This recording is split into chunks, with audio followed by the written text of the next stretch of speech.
Bonjour et bienvenue sur JB Média. Nous commençons aujourd'hui un nouveau segment qui s'appelle Questions et réponses. Les gens sont invités à nous envoyer des questions par courriel à jubmedia, en un mot, @saintetrinité.ca, STE-trinité.ca. Et si vous êtes chanceux, vous allez avoir la question qui va passer à la vidéo. Aujourd'hui, nous avons reçu une question intéressante qui s'appelle « Avez-vous déjà été confronté avec l'athéisme? » Et j'aimerais rappeler que la réponse aux questions, c'est celle de la personne qui la donne et ne reflète pas nécessairement celle de JB Média ou de la paroisse de Gatineau ou du diocèse de Gatineau. Donc, avez-vous déjà été confronté avec l'athéisme? Oui, j'avais 3 ans à peu près. Ma mère était très croyante, on s'en allait à la messe à pied, c'était l'été. Et je me rappelle, on croise un grand monsieur avec une moustache et ma mère, comme elle le connaissait, commence à parler avec. Et bon, quand on a 3 ans, les adultes qui parlent, c'est long. OK? Mais ça a peut-être duré 2-3 minutes, mais dans ma tête, c'est comme 1 heure.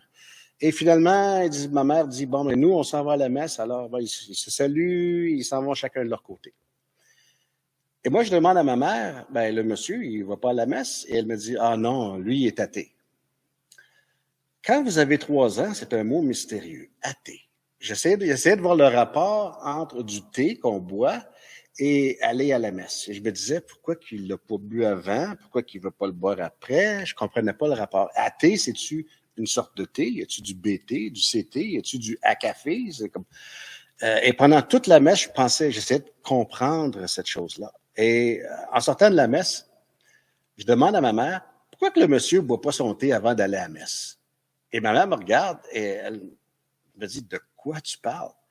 Ben, tu as dit qu'il était athée. Alors là, elle rit, de bon cœur, et me dit, non, athée veut dire qu'il ne croit pas que Dieu existe. Et là, tout de suite, dans ma tête, il y a quelque chose qui s'est déclenché qui a dit, OK, ça fait pas de sens. Parce que si l'univers existe, ça prend quelque chose pour que l'univers est parti. Il n'est pas apparu sans raison, pouf, il y a un univers. Et tout de suite, je voyais l'illogisme qu'un univers qui existe sans cause, ça prend une première cause pour exister. Et plus tard, j'ai été confronté à des gens qui me disaient, oui, mais il y a ce qu'on appelle le string theory. Les univers génèrent d'autres univers. Et dans ma tête, c'est comme, ben là, on fait juste déplacer le problème. Si on est un univers qui vient d'un autre univers, ben le premier univers vient de où? Alors, pour moi, l'athéisme n'explique pas comment que l'univers existe. Et ben, c'est mon opinion. Merci.